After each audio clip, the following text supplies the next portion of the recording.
Hello, my friends, and welcome back.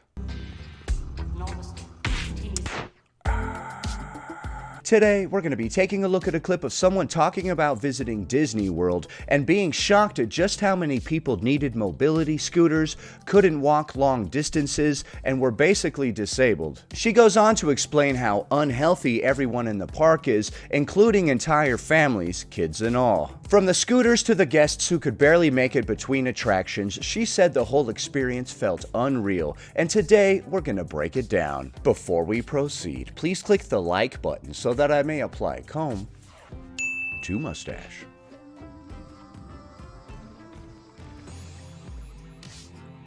A large percentage of the population cannot be on their feet for multiple hours in a row without being in pain, limping, struggling to get through it is a major problem. I'm on semester break at school, so I took myself to Disney for a few days. If you follow me, you know I'm on a weight loss journey. I've lost about 70 pounds in this last year. I want to lose about 50 more, but Great job, dude. I am in the thick of it right now, okay? In the thick of it.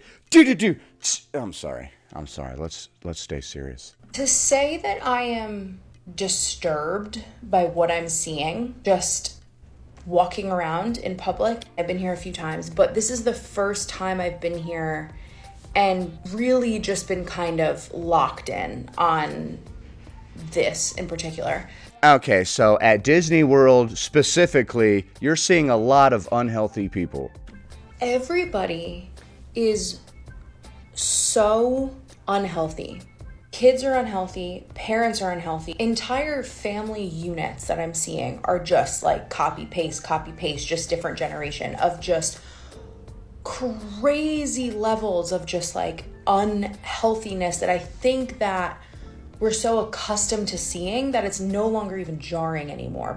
I'm not sure why Disney World or Disney parks in general always attract these type of people. It is jarring. I feel like for the past 30 years of my life, it's almost as if I've been walking around the world with one blinder on, because I haven't been completely blind to this all along, but this past 6 months to a year, I have just been like laser focused, locked in on all the videos that I've seen from theme parks lately. There are a lot of people rolling around in mobility scooters, people that are struggling to walk. On my own health journey, it's making me just laser focused, locked in on the world around me too. And okay, so since you're on a weight loss journey, you really started noticing everybody else. It is frightening. It's disturbing. And I understand, right? We're at Disney, this is vacation. Of course, hello, I was eating chips before, but everybody is huge. And that didn't happen this week on vacation. And I'm not one to talk. I still have. Everybody didn't all of a sudden become that size this weekend just because they were at Disney. There was a lifestyle leading to this well before Disney. But all of the people that live that type of lifestyle always want to go to Disney. 60 pounds to lose, okay? I'm not this isn't a judgment thing, okay? Pot, kettle, But this has gotten so normal and it's so scary. It's obviously disturbing when you see adults of any age, but especially when they're not that old, when they're young parents, limping around because they're on their feet all day. They just cannot be on their feet all day, right? They're visibly in pain. They're visibly having trouble just getting around. Yeah, that's not normal or natural or healthy in the slightest. Human beings have been walking miles and miles and miles every single day since the beginning of time. So when you can't do that, when you can't even walk 10 minutes without getting all winded and wanting to pass out, there's a serious problem. The thing that I find way more disturbing though is these children. I'm talking 10 years old, just having trouble walking. That is really, really sad when you see kids like that. And I'm not trying to shame anybody, but when you see a family that's all built the same, it's because they're the ones teaching the kids how to eat. And there's only the type of food that the parents eat in the house. So there's literally no other option for the kids. Other thing, what the is up with the Crocs? I have seen, why doesn't anybody have real shoes on? I don't know. They're not that comfortable, and especially if you're gonna walk around all day. On your feet all day long. Why is everybody in Crocs? That's a whole nother issue, and I don't, whatever. If you wear Crocs out in public, especially to go to like a theme park, I think that just speaks to a level of like, I don't give a fuck. Like, I've just kind of given up on everything in life. I'm wearing Crocs to Disney World. To me, the Crocs just symbolize that you're truly at rock bottom. You know, like, you're like, I'm leaving the house. Who's got time for socks and shoes? Screw all that. Just put my feet into these Crocs. This is coming from somebody who used to wear Crocs, right? That's why I'm saying that. Like, everything that I say is me talking about a former version of myself. I used to wear the Crocs. I used to just slide them on the feet, go on down to Walmart, buy some frozen burgers. Those are basically like the all my hopes and dreams footwear. Not in some vacuum, right, where it only exists in this like Disney universe, right? Like, this is everywhere out in the world, right? Go to a store, you go to the mall, like, kids are notably bigger these days, right? People in general. Noticing it so much more, being surrounded by people all day, every day, the last 2-3 days, and seeing entire family units and seeing how... It's really sad when you see little kids that are very obese. 1 + 1 = 2. Mom's big, dad's big, kids are big. And it's like, fuck, man, it's the Crocs shuffling around the park. Like, and I'm not saying this to be mean, but like literally like 10 and 12-year-old children, like waddling, like not even walking, like waddling, like. That's very sad. I've seen several children myself that are too large to walk more than literally 5 or 10 steps. Kids should be outside, running around, playing, all that type of stuff. I know that makes me sound old to say that kids should go outside occasionally, but I do believe in that. It's so disturbing. Like, what the fuck? I do want to emphasize again, I'm not saying any of this to shame people, to judge people, to act holier than thou because I've lost weight. It's nothing like that. I'm sharing an observation that is in line with what I talk about on this platform. I'm not sure why this phenomenon is so prevalent specifically at Disney. I don't know if that's going on at other theme parks or people that live this type of lifestyle or whatever you want to call it are drawn to Disney. I don't know why. Okay.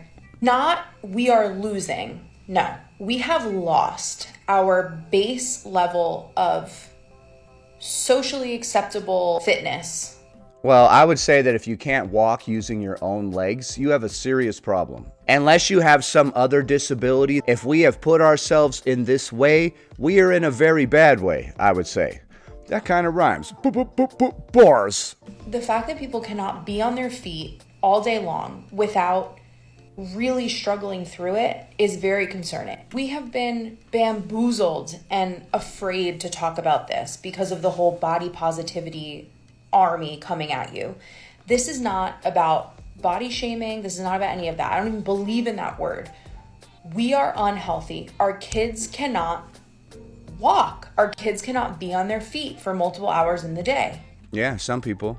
This is a problem. This is not controversial. This is not political. This is not an attack. This is fact. I'm seeing it. This is not the first time you see it. And when you start looking for it, you will see it everywhere. I actually saw a video recently of someone who went to Disney World and they're like, man, it looks like all these people have been in a war. There are people like hobbling around on crutches, people in mobility scooters, everybody's disabled. Why does everyone at Disney World look like they've been in a war?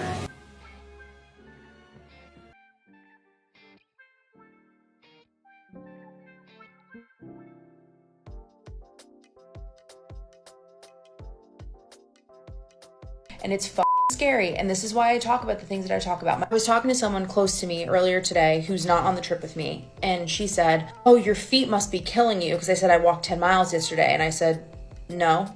10 miles is a pretty good walk. Because I walk usually about 5 miles every single day, sometimes more, sometimes a little bit less. A little bit of a humble brag there. I like how we sweep our hair back after we say that. I typically walk about 5 miles a day anyway. Oh, so that wasn't really shit to me, you idiots. Oh, man. It's okay to humble brag about walking 10 miles effortlessly, dude.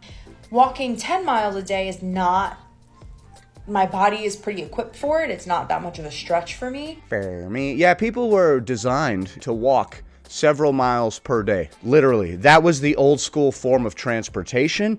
I believe in some tribes, people like run down an animal using endurance. Like they just keep jogging after it forever until it tires out and dies or gives up or whatever.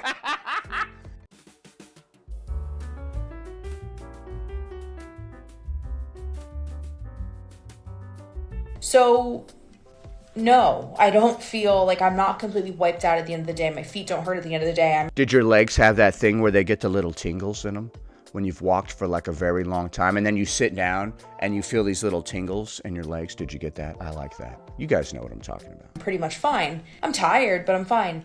That conversation in and of itself was kind of eye-opening because it's like, she just like could not believe it. She's like, you walked 10 miles the last couple of days. You're not exhausted. Oh, I would be exhausted. Yeah, a lot of people have really normalized being unable to move around using their own legs or do basic physical activity. They think it's fun or quirky. Like, I could never get up off the couch using my own legs. Boing. And like, this just goes back to everything that I say on this page. It is so important to keep your body healthy, nourished, ready to go. Nourished? All right, now we're getting old school with the terminology. I haven't heard somebody talk about nourishing their body in quite a while. Makes me feel all nostalgic and stuff. Although we don't live in a world that requires us to run from predators or be on our feet all day, every day, that is a basic physiological purpose or role that we have. Yeah, I would say walking is so basic, dude. She's recognizing the history of human beings walking on this planet. It goes back thousands of years. And that's a baseline of something that we should be able to do. And the fact that a huge majority of the population cannot do that, it's a major problem. And I don't know, I didn't have anyone to talk about it with, so here I am talking to you about it, and it's scary, and it's so important to be healthy and for your kids to be healthy, and yeah. Okay, well, I agree with her. It is very disturbing to see how many people are so unhealthy that they can't even walk. They require a mobility scooter. And it's also disturbing how many of those people have kids that are in the same situation. And every single one of these people are wearing Crocs. We got whole families in mobility scooters wearing Crocs. And I wonder how many mobility scooters Disney rents out every single day. And what do?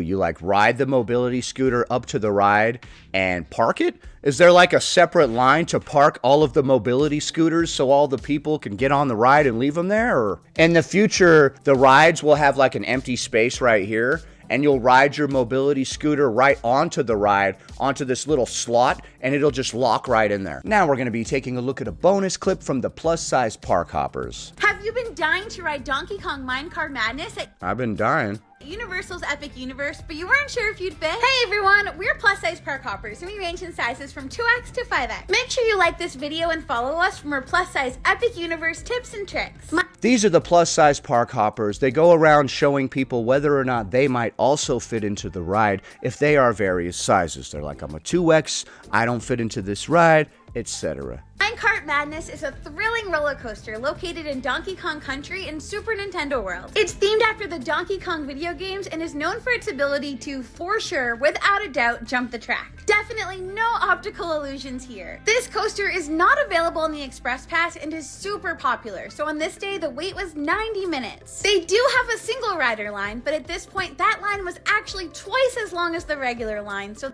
Okay. they ended up closing it. There is a test seat located to the right of the ride entrance. The ride vehicle is a minecart with 2 rows and 2 seats in each row. The safety This looks fun. I always loved Donkey Kong Country. mechanism is a lap bar that does need to get to a certain position to lock. There is a small step into the ride vehicle and the opening is pretty narrow. This ride has an omni-mover platform, so the car will be moving slowly as you board. My name is Stephanie and I wear a size 2X and have 57-inch hips.